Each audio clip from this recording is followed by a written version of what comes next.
తిరుమల కల్తీ నెయ్యి వ్యవహారం ఓ అంతులేని కథలా సాగుతోంది. పాలే లేకుండా నెయ్యి తయారు చేసి దాదాపు 250 కోట్ల రూపాయల విలువైన 60 లక్షల కిలోలు సరఫరా చేసిన కుట్రలో విస్తుపోయే నిజాలు వెల్లడవుతున్నాయి. తిరుమల శ్రీవారి ప్రసాదం లడ్డూలో రసాయనాల కుట్రలో హవాలా రాకెట్ బట్టబయలింది.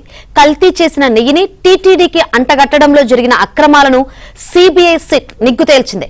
కల్తీ నెయ్యిని సరఫరా చేయాలన్న ముందస్తు కుట్రను అమలు చేసి తద్వారా వచ్చిన సొమ్మును హవాలా మార్గంలో నడిపించి పంచుకున్నారు.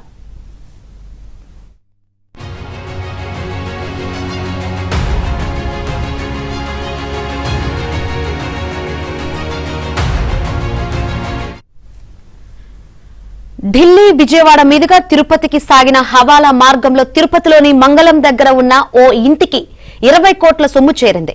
అతి స్వల్ప మొత్తం టీటీడీ డైరీ నిపుణుడు విజయభాస్కర్ రెడ్డికి, మరికొంత కమిషన్ ఏజెంట్ శ్రీనివాస్ కు వెళ్లింది. నికరంగా 19 కోట్ల 86 లక్షల రూపాయలు వైష్ణవి డైరీ సీఈఓ అపూర్వ చావ్డాకు చేరినట్లు నిర్ధారణ అయింది. ఆ తర్వాత అక్కడి నుంచి డబ్బు ఎక్కడికి వెళ్లిందన్నది మాత్రం పెద్ద మిస్టరీనే. అంతిమ లబ్ధిదారుడు ఎవరన్నది సిట్ కనిపెట్టలేకపోయింది.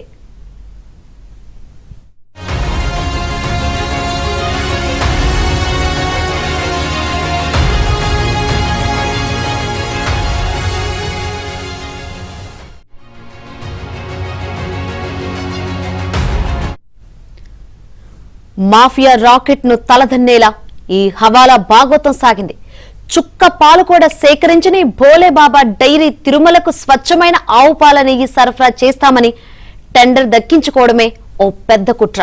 ఈ కుట్రను అమలు చేయడంలో హవాలా రాకెట్ లో భోలేబాబా నిర్వాహకులు పొమిల్ జైన్, విపిన్ జైన్లు ఎవరెవరి భాగస్వాములు చేశారు, కల్తీకి అవసరమైన రసాయనాలు, ఇతర నూనెలను ఎక్కడెక్కడ కొన్నారు, ఎక్కడెక్కడ దొంగ బిల్లులు సృష్టించారు, నెయ్యి సరఫరా కాంట్రాక్టులో డబ్బులు ఏ మార్గాల్లో తిరుపతిలోని అపూర్వ చావ్డాకు చేరాయి అన్నదే హవాలా రాకెట్ లోని అసలు గుట్టు.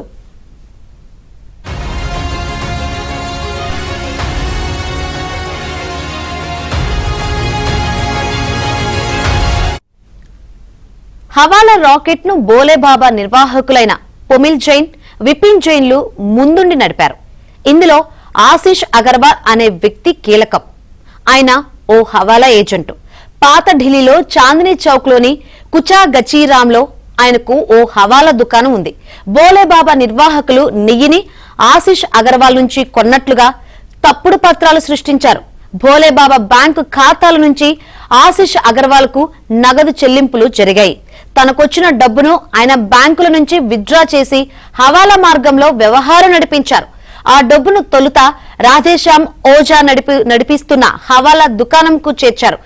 ఆ తర్వాత డబ్బును అదే ప్రాంతంలో ఉన్న మరో హవాలా దుకాణంకు చేర్చారు. ఇది రిషబ్ జైన్ అనే వ్యాపారిది. ఇక్కడి నుంచి డబ్బును గ్వాలియర్ కు చెందిన దీపక్ జైన్ కు చేర్చారు. ఆయనకు డబ్బు చేర్చడం వెనుక ఓ కారణం ఉంది. భోలేబాబా డైరీ కల్తీ నెయ్యి తయారీకి ముందు రిఫైన్డ్ పామ్ కెర్నల్ ఆయిల్, పాములిన్లు సమకూర్చుకున్నది. వీటిని దీపక్ జైన్ కు డైవర్ట్ చేశారు. అయితే భోలేబాబాకి చెందిన కంపెనీలు హార్ష్ ట్రేడింగ్ కో, హార్ష్ ఫ్రెష్ డైరీ ఫుడ్స్ నుంచి దీపక్ జైన్ వాటిని కొనుగోలు చేసినట్లుగా తప్పుడు బిల్లులు సృష్టించారు. అందుకే దీపక్ జైన్ తనకు హవాలా మార్గంలో చేరిన డబ్బును తిరిగి వైట్ గా మార్చి భోలేబాబాకు బిల్లుల చెల్లింపు పేరిట అధికారికంగా బ్యాంకు ఖాతాల ద్వారా పంపించారు.